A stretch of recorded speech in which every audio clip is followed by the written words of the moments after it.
This is the 5th episode in our latest season, featuring missing persons, unsolved homicides, and unresolved deaths across the United States, and the second in a 2-part series.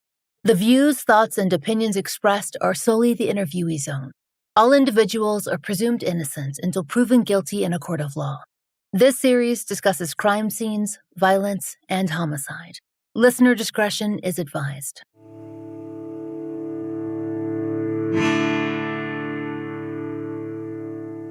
This is The Fall Line.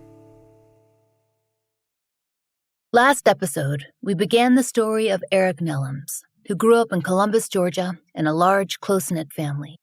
He and his sister Kathy were only a few years apart, and she says that they weren't just siblings. They were also best friends. He was known by friends and family to be extroverted and kind and always willing to help out. He was passionate about cars, music, and sports. He played baseball in school, and he followed our Georgia teams throughout his life. Eric also had a love for electronics and technology and spent some time studying at technical school, but eventually he left to join the military when it seemed like the best way to support himself and to help his family too. Eric served in the Army, where he became a paratrooper and earned recognition as a sharpshooter. He was a father to one son, Antonio, who lived with Eric's ex-wife in Kentucky, and Eric made the 6-hour trip to see his son often, and they remained close. By 2003, 32-year-old Eric had remarried and bought a home in Phenix City, Alabama, just across the state line from his hometown of Columbus. He made the short commute each day to work at Kodak in Columbus, and he loved being near family and his longtime friends. His nephew Vincent, who lived in Atlanta with Eric's sister Kathy, said that Eric's life seemed happy from the outside. He was successful and well-liked and surrounded by people who loved him. Vincent told us that a lot of people looked up to his uncle as a father figure and the most dependable person that they knew. But in the fall of 2003, Eric was facing incredible stress, both personal and legal. His marriage had hit a rough patch, and through a childhood friend who lived in Atlanta, he'd become involved in an embezzlement scheme that had been running for years. That childhood friend, Eric Cowling, had a wife, Stephanie, who'd been employed at 2 separate logistics companies. And the scheme involved setting up Eric Nelams as a fake vendor and paying him out for services that had already been completed by another trucking service. When Stephanie's employers discovered the fraud, they arranged to meet with Eric Nelams to discuss what might be coming next. According to his sister Kathy, he was pressured to take responsibility for the entire enterprise. Based on court records, the Cowlings even provided Eric Nelams with a script of what he should say when investigators came calling, but he refused. That was on September 23, 2003. He called his sister Kathy sometime after that meeting, and he told her what he'd gotten mixed up in, and that he planned to speak with authorities on his own terms. 3 days later, on Friday morning, September 26, 2003, Eric woke up in his Phenix City home like he always did. An early riser, he followed his routine. But Eric Nelams never made it to work that day. At approximately 5:30 a.m., emergency services arrived at his home on Level Court. Eric had been shot in his carport and was pronounced dead at the scene. Eric's nephew Vincent was 14 that fall and a freshman in high school in Atlanta. And that Friday, it had seemed like any other, until his mother picked him up that afternoon. Vincent's sister was already in the car, and that was strange, because she did not get out of school for another 2 hours. When Vincent asked what was going on, his mother said that she didn't know either. Nobody would tell her anything, just that she needed to get to Columbus, to her mother's house, as fast as possible. Vincent told us that when they arrived and saw the family's cars assembled, all of the cars except for Eric's, he had a terrible feeling.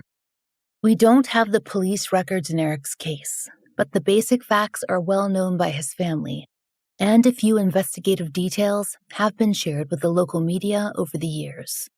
Just before 5:30 a.m., Eric had stepped outside his home on Level Court in the Carpenter's Way subdivision. His truck would have been parked in the carport. That was his usual habit, and he would have been on his way to the vehicle to begin his drive to work. Multiple gunshots then rang out, and Eric collapsed in his driveway.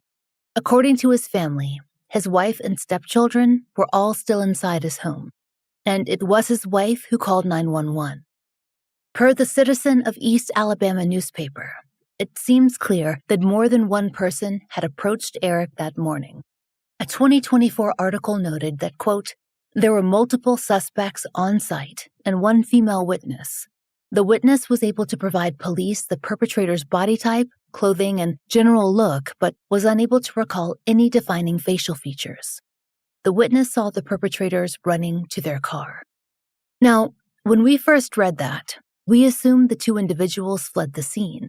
But what's strange, at least from the family's perspective, is that when Eric's mother Annie arrived at his home, she says that she saw two men she described as, quote, in handcuffs at the scene. In their interview with our colleague Haley Gray, the family said that, to their knowledge, that detail has not ever been included in any police report. Annie assumed that these men, they were the shooters, but says that she never got any more information regarding why these men were allegedly detained. Annie recalled something else that she marked as strange. As the family arrived, she said that she spotted individuals that she knew to be from Atlanta at the scene as well. And she could not understand why they would be in Phenix City or arriving at the same time as Eric's Columbus area relatives. Annie said that when she rushed to Eric's home, he was still lying in his driveway, with police swarming the scene. So she still can't understand why people who lived more than an hour and a half away would be there. But her best guess? They must have already been in town. We don't have more information to offer on these individuals' identities, at least not publicly. But the family did speak to law enforcement about their presence. As Vincent told Haley, looking back now, it doesn't seem like a coincidence. According to court records, the September 23rd meeting about the embezzlement case had taken place in Atlanta and not in Phenix City or Columbus. So that could not have been a reason for anyone to be in the area. According to the Citizen newspaper, a current Phenix City Police Department captain commented on the 2003 investigation, noting that, quote, white-collar crime had been looked at as a motive, and that there was, and is, a, quote, reasonable suspicion of murder for hire in Eric's case. There's also mention in the same article of the evidence collected at the scene, a bullet or bullet, which may mean bullet casings, and latent prints. That and the witness statement seem to make up the bulk of what law enforcement had to go off of in the early days of the investigation. Because Eric Nelams' sister Kathy, and now his mother Annie, knew that he'd been embroiled in the embezzlement scheme, they wanted to speak with police immediately. Vincent told us, though, that it took several days for his grandmother to reach them. She wanted to discuss the people from Atlanta who the family had recognized at the scene. Yeah, so it took about 3 days for her to hear back from the detective. And she was very frustrated about that. And there were suspicions about the guys that were there, and they didn't want to hear her out on that topic at the time. As well as any other suspicions that she had, she felt like they didn't pursue those leads in depth enough, you know. And then once the stuff started coming out about, you know, what my mom knew about what my uncle was involved in with his childhood friend, that became a big red flag. These people were always at my grandma's house, whether he was there or not. They would stop by, they would come visit, talk to my mom, talk to the children. And then all of a sudden, like, these major figures in my uncle's life, best friend and wife, kind of became distant. And at that point, your mind tries to make it all make sense. So this is the hard part, where you have the facts, you have what you heard happen, you got what you know happened, and you got how you feel. As far as the police department and the FBI who investigated his friend, they didn't see any reason to investigate further or investigate these people further. Did they ever offer your family an alternative motive? Not that I know of at all. Not that I know of at all. I know that their main priority was the embezzlement. That was the number one priority for them.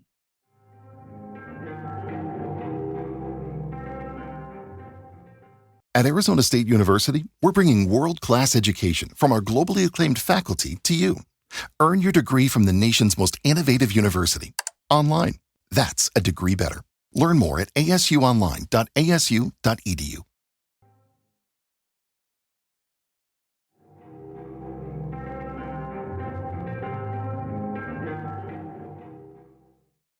Vincent mentioned the embezzlement case being a priority, and while we can't say what investigators were thinking at the time, we can say that those charges were pursued, and that ultimately, Stephanie and Eric Cowling were prosecuted in federal court. We reviewed the available court records in the Cowlings case. It's complex, but we'll break it down as simply as we can. We'll start with the details of the scheme and their origin, as we understand them, how Eric Nelams came to be involved, and when the theft was uncovered. In July of 2000, Stephanie Cowling landed a position as line haul manager at Excel Direct Incorporated in Atlanta. Her job was to manage relationships with third-party carriers and approve invoices when carriers completed their work. It was a position that required trust, and by April 2001, she had figured out how to exploit it. Per federal court filings, that month, Stephanie created a fictitious vendor in Excel's system, Eric Nelams, spelled E-R-I-E. At that same time, Eric Nelams opened a P.O. box in Phenix City, Alabama, and a bank account in Columbus, Georgia. For the next 12 months, Stephanie submitted 54 fraudulent invoices totaling nearly $194,000, all claiming that Eric Nelams had provided transportation services that never happened. That method was straightforward. Stephanie would copy legitimate invoices from real vendors, create bills for canceled shipments, or alter shipping destinations to inflate charges. Excel's accounts payable department in California cut checks and mailed them to that Phenix City P.O. box. Eric deposited them in his Columbus account. Stephanie's supervisor at Excel later testified that Stephanie manipulated the computer system in ways that she couldn't figure out. She never determined how Stephanie had managed to input Nelams as a vendor in the first place. Excel fired Stephanie in May 2002 for performance issues, with, to our knowledge, no idea about the fraud. They would not discover it for some time. 1 month later, Stephanie was hired at DHL in Atlanta, and it was a nearly identical position with the same sort of authority. By November 2002, it seemed she was running the same scam all over again. Court documents show that on November 8th, she added Eric Nelams as a vendor in DHL's system, using a different P.O. box but the same Columbus bank account. For roughly 9 months, from December 2002 through September 2003, Stephanie submitted more fraudulent invoices, totaling more than $259,000. At DHL, she exploited what's called a, quote, manual cost manifest process. Now, as we understand it, this is a legitimate procedure that allows payment of invoices not yet put into an automated system. And the scheme allowed for what amounts to double billing. A legitimate Atlanta vendor called Cargo Express, they do the real work for DHL and submit invoices, and DHL paid. Then, Stephanie copied those same invoices, the bill numbers, the dates, the weights, the destinations, and created duplicate fake invoices with Eric Nelams as the vendor. So, that meant that DHL paid twice. Once to Cargo Express for legitimate work, and once to Eric Nelams for work that had already been done. Based on court records, the checks arrived regularly throughout 2003, and the final one, for $26,100 and dated September 11th, 2003, was deposited on September 16th. To conceal the fraud, Stephanie removed original invoices from her office. When investigators later searched her workplace, no original invoices were found. Testimony at sentencing hearings revealed that detection only came when DHL's Director of Domestic Operations conducted a routine audit in September of 2003 and discovered duplicate entries and charges to an unknown vendor named Eric Nelams. When questioned about this Eric Nelams, Stephanie said that she would get the documentation. She didn't. September 21st, 2003, that was her last day at work because she left and she never returned. This timeline is important because on September 11th, Eric deposited that final DHL check into his Columbus bank account. It cleared on September 16th.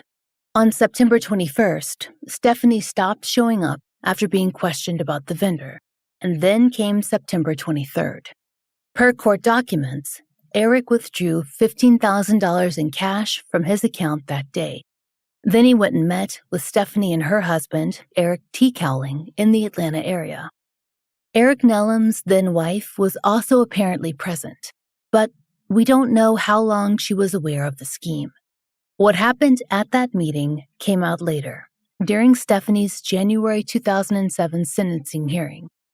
Eric's sister Kathy testified that Stephanie wanted Eric, quote, on the same page before DHL security conducted interviews. Stephanie gave him two documents, a freight bill for $2,900 in Eric's name, signed by Stephanie, and a handwritten, quote, cheat sheet containing DHL employee names, job descriptions, and information a vendor would know. He was supposed to study this information so that he could act in the role of a trucker or trucking business owner. But there was another element too. According to Kathy's testimony, Stephanie, quote, wrote out a script for Eric, telling him exactly what to say when investigators called, and she urged him to take the blame for the fraud. But Eric resisted. Kathy also testified that her brother, quote, was never involved in the trucking business, and that, quote, he was approached about being involved in the fraud scheme by Cowling's husband.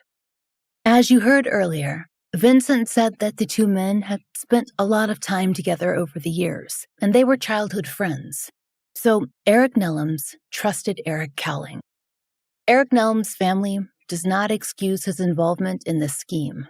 They know that Eric Nelams was certainly someone who understood right from wrong, but they feel that he would be more willing to listen to a proposal from someone he'd known all his life. Why he accepted, though, or what pressures he might have been under, as we told you last episode, that is something that the Nelams family still does not understand to this day.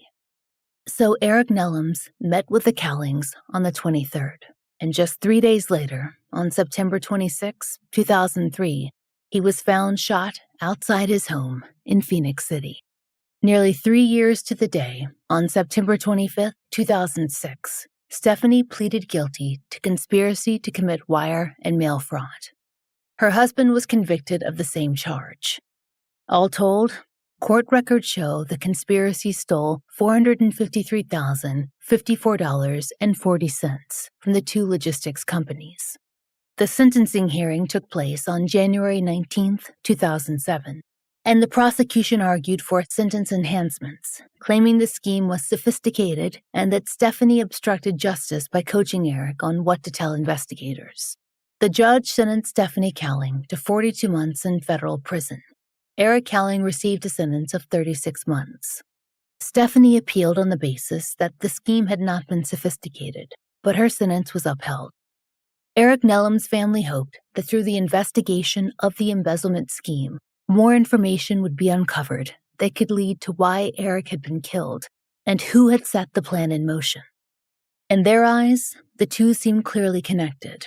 Eric had not been robbed, and his truck wasn't stolen. Whoever shot him outside his home was waiting before 5:30 a.m., which means they must have had an idea of his schedule. It's obvious to them that Eric's death was the goal, and what purpose did that serve?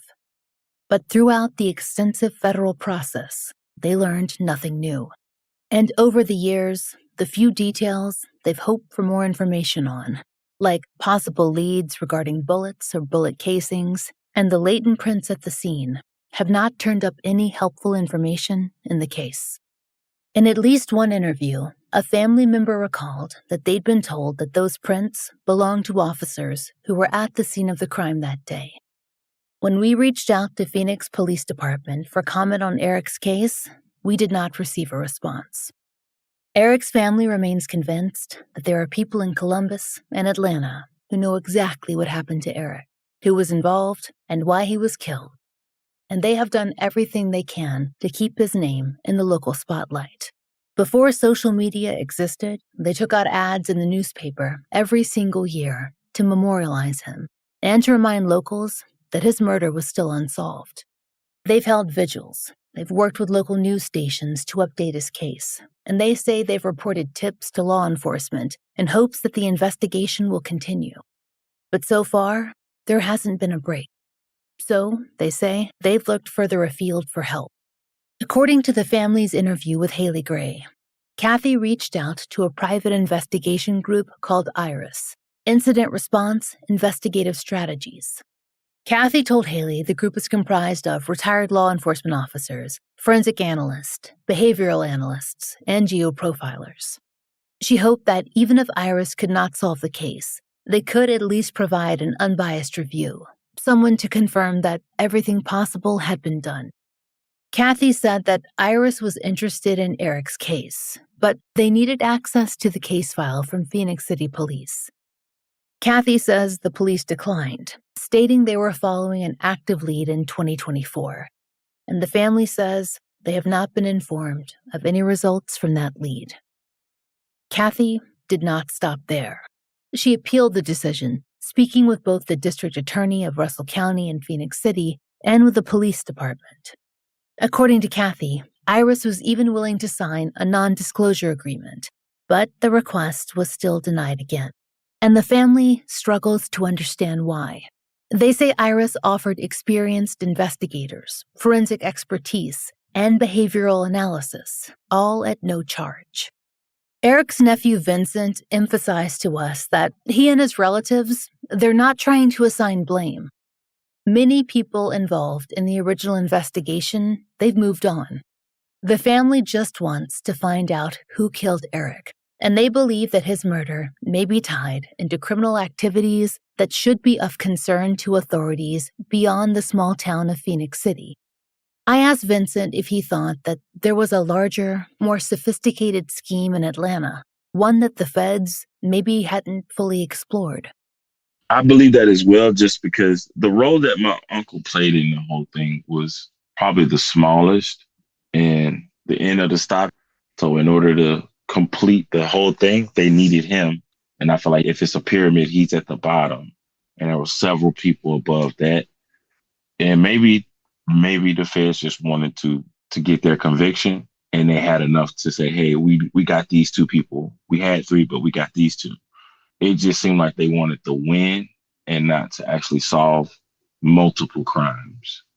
And without being explicit in terms of persons of interest, but when you reflect back on what you know now, do you think there's a possibility that your uncle knew the shooters or knew of them? I don't think he knew them personally. I think he probably knew of them. Just because where we're from, and somebody that's listening to this might think about it as like two big cities, but it's two very small cities, very, very small cities. Take 20 minutes to get across Columbus. It might take 12 minutes to get across Phenix City. So you know a lot of people. There's a big Venn diagram of relatives and friends, family members. You talk to three people, somebody's going to know a family member you have. So in a place like that, either you know the person, you know of the person, and other people know what happened. I wholeheartedly believe that people know what happened to my uncle, and they're just not saying it. Whether it's to protect somebody or whether it's to not be in trouble or in harm's way themselves. We asked Vincent what currently frustrates him most about the progression of his uncle's case. It's the lack of cooperation for local police department for me. Then and now, I know that my mom had trouble getting autopsy records. I know that we have other advocacy groups trying to request records and have been denied by that police department, even though it's ran by a different regime, police chief, etc. The original police chief at the time, I believe, has passed, and the one after that has moved on to another job. The police chief now, they've been more helpful than in the past, but at the same time, the biggest thing that stick out is just lack of cooperation. And there's people that do this for a living as far as investigating, and they're passionate about it, even though they're not receiving a paycheck. I think you should be willing to give those people whatever they need to solve the murder. And the lack of cooperation is the biggest hang up I have with the local police department. And all we want is for them to cooperate with us and the people that we've been able to get on our team to just help solve the murder. You know, it feels like they're just refusing to reopen the investigation fully. And even when they're presented with new information, they're not pursuing those leads as thorough as we feel like they should.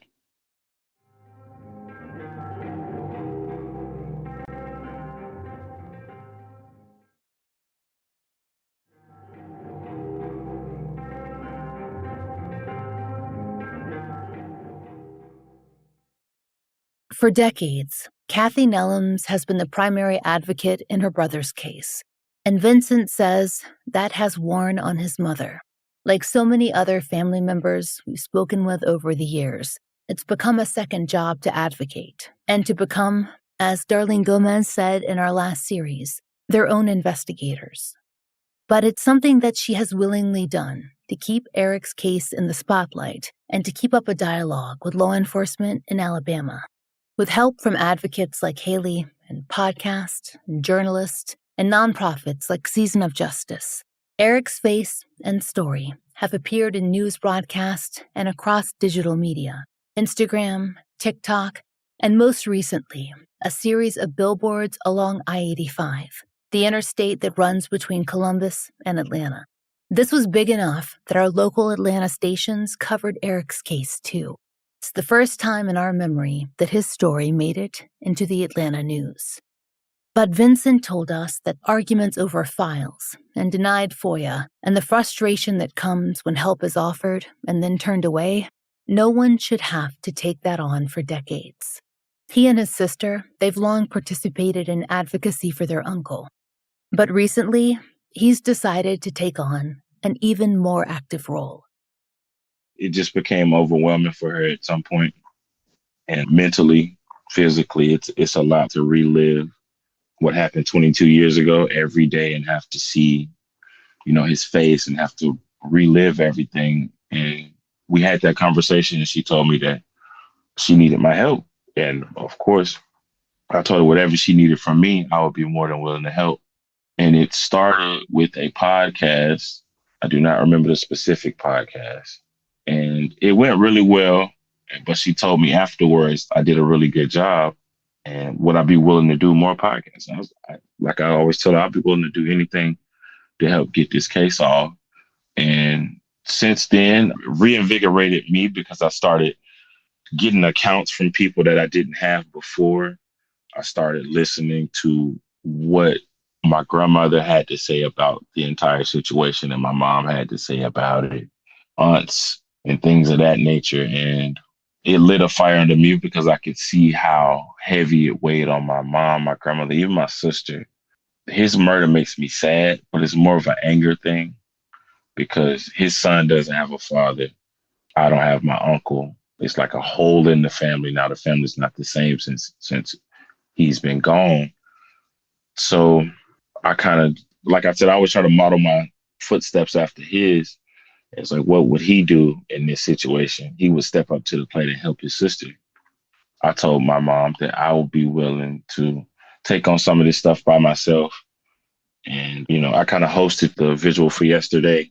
And it feels good for me to be able to step in some type of a leadership role for my family, be shoulder they can lean on and know it's going to be okay. The mission is still going to get accomplished, even though you might be weary right now. I got you. So basically, trying to solve his murder with the same consistency that he had in life. The vigil that Vincent mentioned, that was held on September 27th, 2025. Family, friends, and community members gathered at the Columbus River Walk for a vigil honoring Eric's life. They met near the 14th Street Bridge, across from the Hotel Indigo in Columbus, Georgia.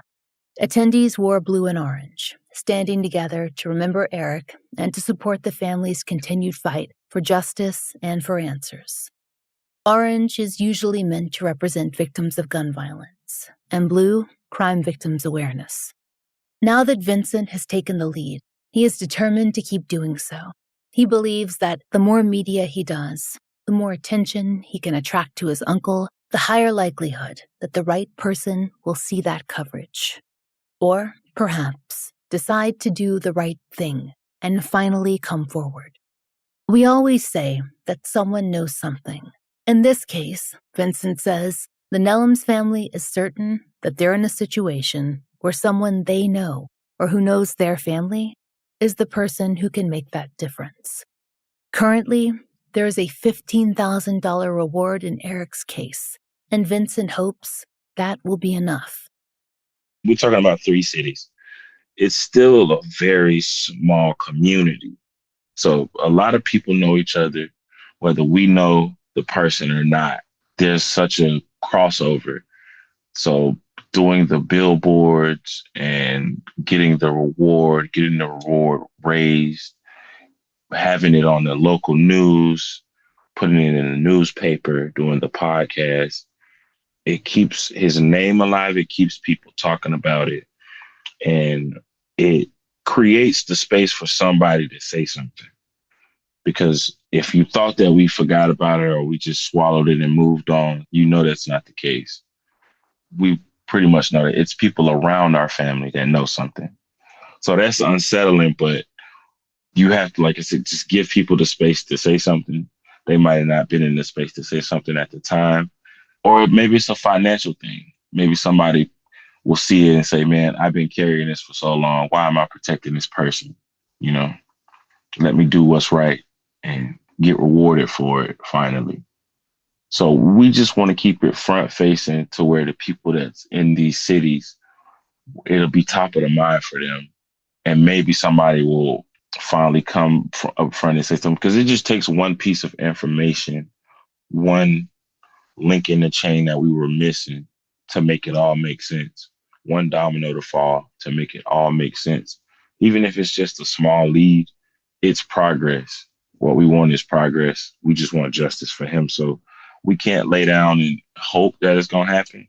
We have to put in the groundwork and really keep going at it, because it's never over until it's over. So as long as we keep picking the torch up and shining the light on what happened and on the fact that we just want justice and there's a reward for it, something is going to shake loose at some point.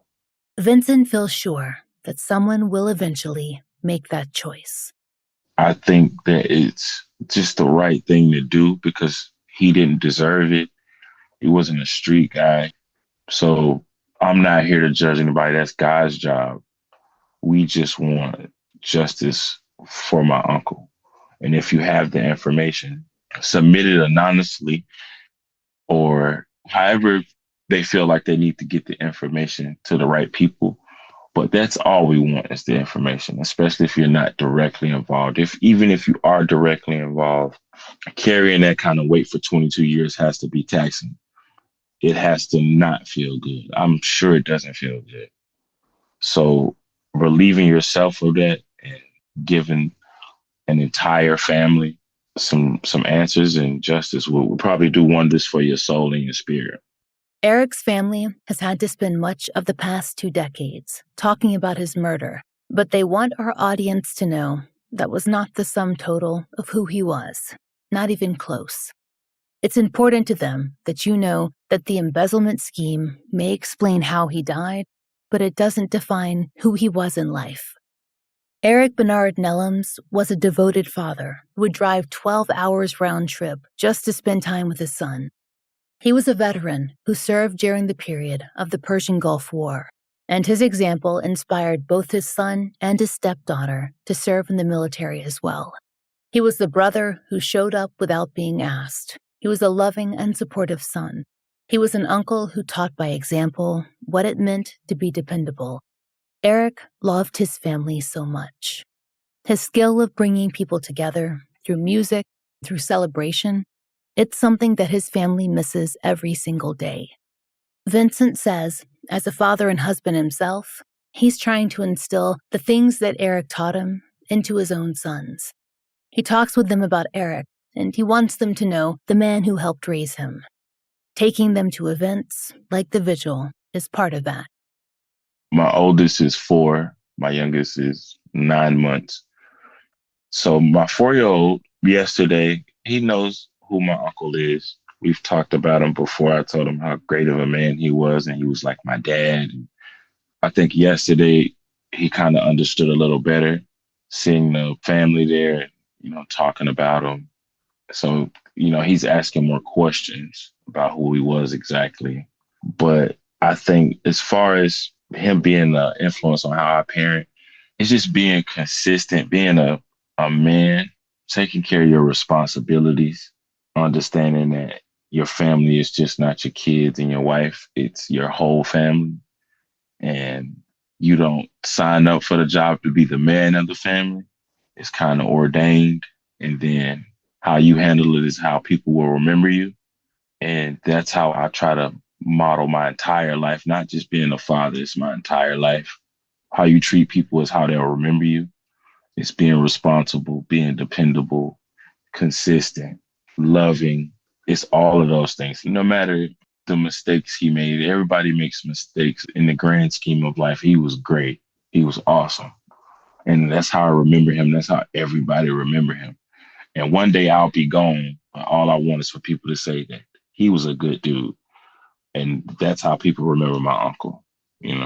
I just want to be a good person like he was, and a good father, good husband, because he was all those things. If you have any information that could help solve Eric's murder, please call Crime Stoppers of Central Alabama using the 24-hour tip line at 334-215-STOP or 7867. There is a $15,000 reward in his case. Eric's family has launched a petition asking the Alabama Attorney General's Cold Case Unit to take the lead on investigating his case. While the Phenix City Police Department maintains the case is active, it remains unsolved with no recent progress. The family believes that fresh eyes and resources could finally bring answers. Eric's family writes that, quote, by requesting that the Attorney General's Cold Case Unit lead the investigation, our goal is to bring dedicated resources and renewed focus to Eric's case, leveraging specialized expertise in handling cases that have remained unsolved for extended periods. You can find a link to sign their petition in our show notes and on our social media for the show.